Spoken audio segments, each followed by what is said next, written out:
Ohayo gozaimasu! Minasan! Bonjour à tous les amis, on se retrouve aujourd'hui dans la forêt. Voilà, j'avais envie de changer de décor, j'avais besoin d'un décor un petit peu plus professionnel, et c'est pour ça que je me suis acheté un fond vert. Grâce à vous, grâce à la YouTube monnaie, grâce aux dons que vous m'avez fait pendant mes lives, je voulais vraiment vous remercier, merci du fond du cœur, parce que grâce à vous, du coup, je vais pouvoir améliorer la qualité de la vidéo. Et ça, c'est pas rien. Alors après, je sais pas du tout si le fond vert, pour l'instant, rend bien, parce que peut-être qu'il y aura des petits bugs par-ci par-là, je suis pas encore un pro, mais avec le temps, vous inquiétez pas, ce sera nickel. Bref, aujourd'hui on est sur un nouveau concept. Vous le savez, j'aime bien varier un petit peu les thèmes de vidéos. J'aime bien ne pas tout le temps être en train de faire la même chose. Et du coup aujourd'hui on est sur un thread paranormal. Voilà, en fait je suis allé sur Reddit et j'ai trouvé des témoignages de personnes qui ont vécu une expérience paranormale. J'ai sélectionné les témoignages que j'ai le plus appréciés et du coup je vais vous partager tout ça dans cette vidéo. Alors ces témoignages les amis, eh bien je vais vous les lire. Comme ça nous permettra de passer assez rapidement dessus, de voir plus de cas, plutôt que d'essayer de vous raconter tout ça, d'autant plus qu'il n'y a pas forcément de contexte, donc c'est assez difficile à expliquer. Mais avant de nous lancer dans ces témoignages, j'avais une question à vous poser. Est-ce que vous croyez aux fantômes, à tout ce qui est paranormal ? Pour ma part, j'y crois, mais je crois également qu'il y a énormément de fake sur internet. Et c'est ça qui est vraiment dommage. Mais même si vous y croyez pas, eh bien peut-être que les témoignages que je vais vous partager vont changer un petit peu votre vision des choses. Du coup, on est parti, générique.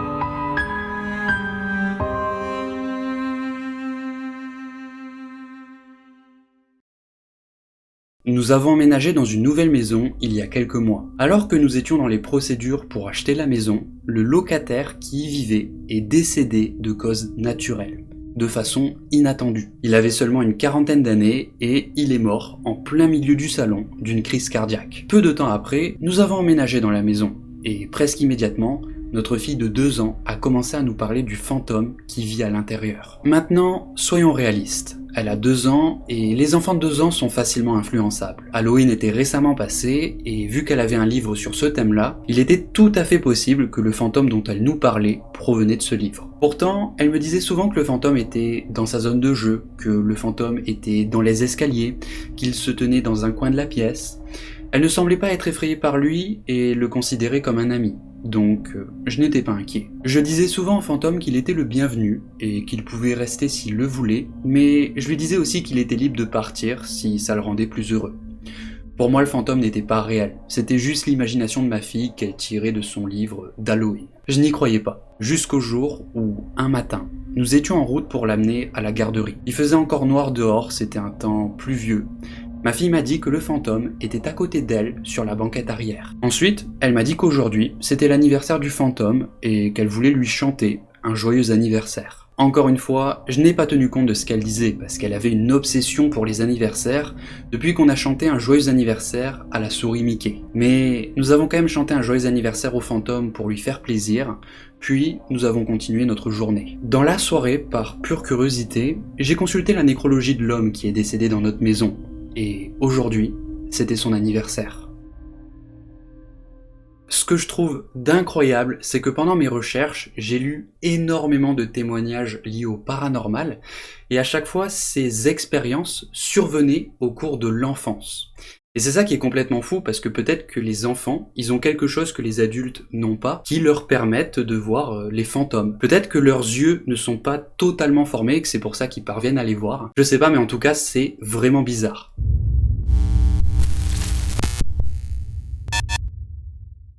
Il y a 7 ou 8 ans, j'ai rendu visite à un ami.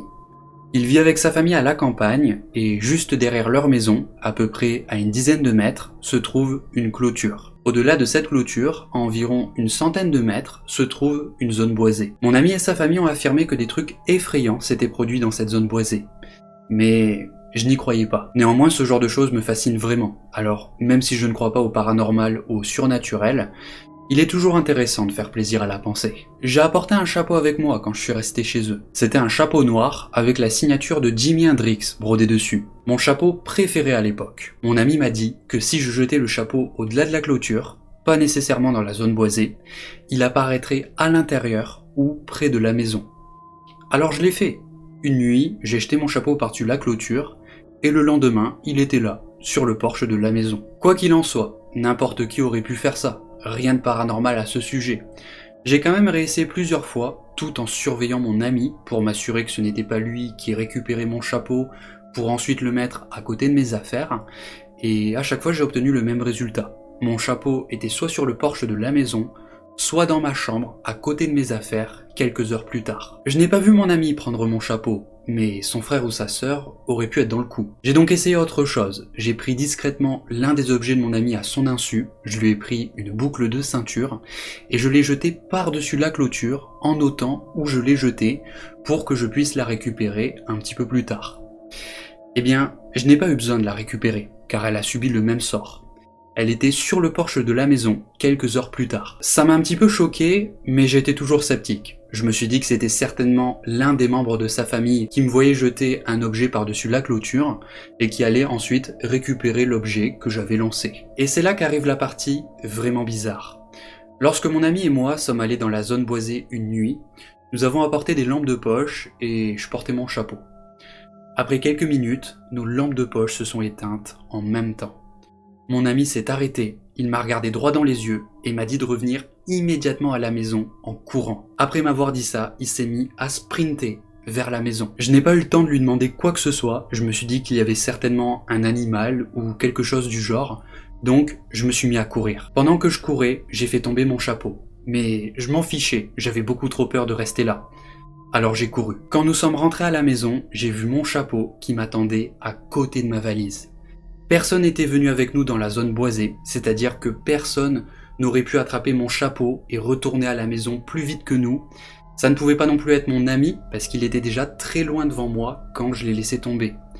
Et en plus de ça, cette nuit-là, nous étions seuls à la maison. Et elle était fermée à clé. Je ne comprends toujours pas à ce jour ce qui s'est passé, mais j'ai laissé mon chapeau avec lui, en espérant à moitié qu'il apparaisse chez moi, à plusieurs centaines de kilomètres. Mais ce n'est jamais arrivé. Une histoire quand même vraiment bizarre, elle est bien tirée par les cheveux. J'aimerais bien poser des questions à la personne qui a partagé ce témoignage, mais malheureusement c'est un témoignage qui date déjà de plusieurs années, donc c'est un petit peu trop tard.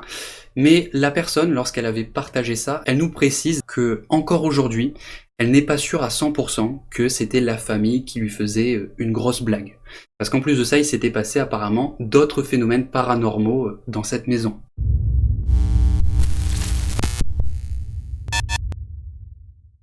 Mon père est décédé quand j'avais 15 ans. Au cours de ma première année à l'université, ma colocataire et moi étions dans notre dortoir. On ne se connaissait pas vraiment, on se connaissait seulement depuis un mois, lorsqu'une chose plutôt effrayante s'est produite. Je ne lui avais pas beaucoup parlé de mon enfance, mais elle savait que mon père était décédé. Bref, une nuit, alors que j'étais en train de dormir, elle m'a réveillé et m'a demandé « Hey, est-ce que ton père t'appelait mon pustule ?» J'ai été très surprise parce que je n'avais pas entendu ce surnom depuis que j'avais 6 ou 7 ans. Et avec le temps, j'ai fini par oublier. Donc il n'y avait vraiment aucun moyen pour que je n'ai parlé de ça à ma colocataire. Quoi qu'il en soit, il s'est avéré que cette nuit-là, elle arrivait que mon père était venu vers elle, et il lui a demandé de prendre soin de moi en m'appelant par ce surnom qu'il me donnait lorsque j'étais enfant. La mort de mon père a toujours été très difficile pour moi, parce qu'il n'a pas pu me voir grandir, il n'a pas pu me voir obtenir mon diplôme, aller à l'université. Mais suite à cette expérience, j'imagine qu'il a pu voir tout ça depuis là où il était. Même si maintenant, il est bien parti.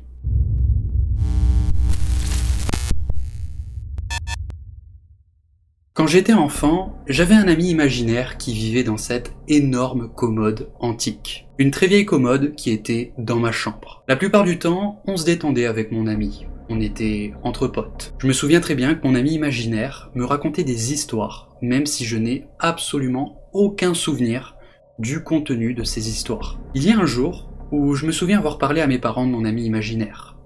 Mon père voyageait beaucoup, il était rarement à la maison, donc il ne savait pas du tout à propos de mon ami. Lorsque j'ai commencé à lui parler de mon ami qui vivait dans le placard, il est devenu d'un seul coup sérieux et il m'a demandé comment est-ce qu'il s'appelait. Je lui ai répondu qu'il s'appelait quelque chose comme Peter ou Patrick, je sais plus trop, et c'est à ce moment-là que son visage est devenu tout blanc. J'ai dessiné Peter ou Patrick pour mon père, et le lendemain, mon oncle est venu à la maison Avec mon père, ils ont pris la commode et ils l'ont brûlée.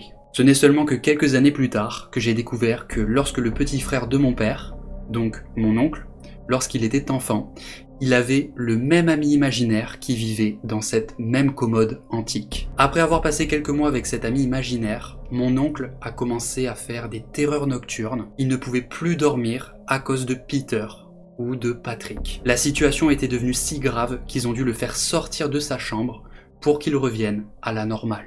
La personne qui a écrit ce témoignage a fait un update sur son post où elle a répondu en fait aux questions qui étaient les plus posées. Apparemment cette commode elle appartenait à son arrière-arrière-grand-père et son père ne lui a jamais vraiment expliqué l'histoire de cette commode, mais il lui a raconté que lorsqu'il était enfant, il était le seul à croire son petit frère qu'il avait un ami imaginaire qui vivait dans son placard. Leurs parents ne se souciaient pas vraiment d'eux, ils croyaient pas au paranormal, aux fantômes, tout ça, donc il s'était dit que c'était tout simplement des trucs de gosse. Une fois que son oncle a été déplacé, lorsqu'il est allé dormir dans une autre pièce de la maison, eh bien, ces terreurs nocturnes ont cessé d'un seul coup. La chambre dans laquelle il y avait la commode a été transformée au fur et à mesure du temps en un petit salon, parce que c'était une pièce qui avait une belle vue, et la maison est restée relativement inhabitée, jusqu'au jour où leur père donc a emménagé dans cette maison et jusqu'au jour où du coup ce salon redevienne une chambre et devienne la chambre du coup de la personne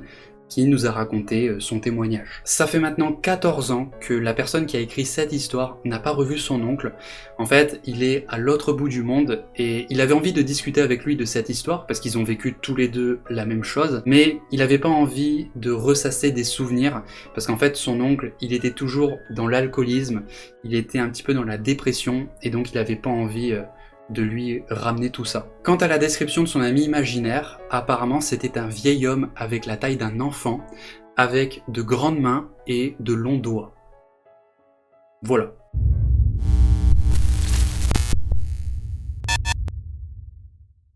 Mon grand-père est décédé l'année dernière, lorsque mon fils avait 2 ans. Tous les vendredis soirs, on faisait un dîner avec toute la famille, ce qui fait que mon fils a pu le voir plusieurs fois. Mon grand-père était un homme très discret et fier, mais quand on avait le dos tourné ou lorsqu'il pensait qu'il était le seul dans une pièce, il faisait des grimaces à mon fils pour le faire rire. Quelques jours après ses funérailles, vers 2 heures du matin, j'ai été réveillé par le rire de mon fils qui riait d'une façon incontrôlable. Je suis sorti de mon lit pour aller voir ce qui se passe et j'ai vu que mon fils était assis en plein milieu du salon, dans le noir complet. Il était en train de rire. Je lui ai dit « Hey mon pote, qu'est-ce que tu fais là ?» Et mon fils dans son langage m'a répondu « Dad funny », qui veut dire « papa est drôle ». J'ai commencé à devenir un petit peu nerveux, donc je l'ai pris, je me suis dirigé vers ma chambre pour qu'il dorme avec nous le reste de la nuit, et c'est à ce moment-là qu'il a dit « Bye papa », tout en soufflant un baiser dans une direction où je ne voyais absolument rien.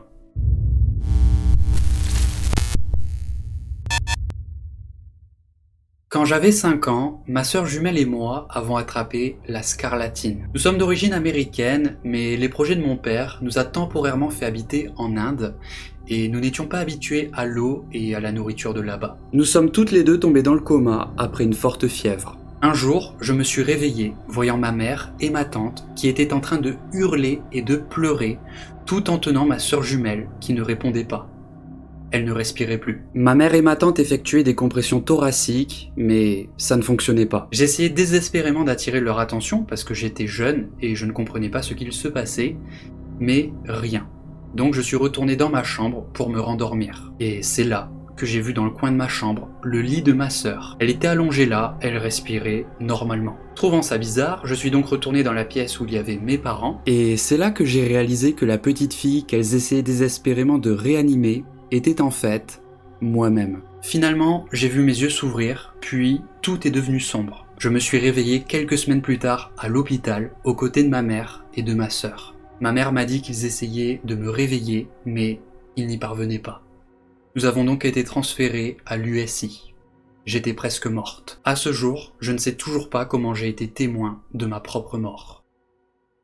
Cette histoire les amis, mais elle m'a fait froid dans le dos, ça doit être tellement effrayant de voir ça en vrai, mais en même temps je me dis que c'est un petit peu révélateur, dans le sens où tu te dis que il n'y a pas que la vie sur Terre, quoi, il y a autre chose de l'autre côté, il y a une vie après la mort. Bref, on va éviter de trop partir en couille, c'est du coup la fin de ce thread d'horreur paranormal, j'espère que ces petites histoires vous ont plu. Je referai ce format avec plaisir, bien sûr s'il plaît, et également parce qu'il faut que je trouve de mon côté des histoires croustillantes comme celle-ci, c'est pas toujours simple. Donc voilà, c'est la fin de cette vidéo, n'oubliez pas de mettre le like, et puis on se retrouve pour une prochaine. Allez, ciao!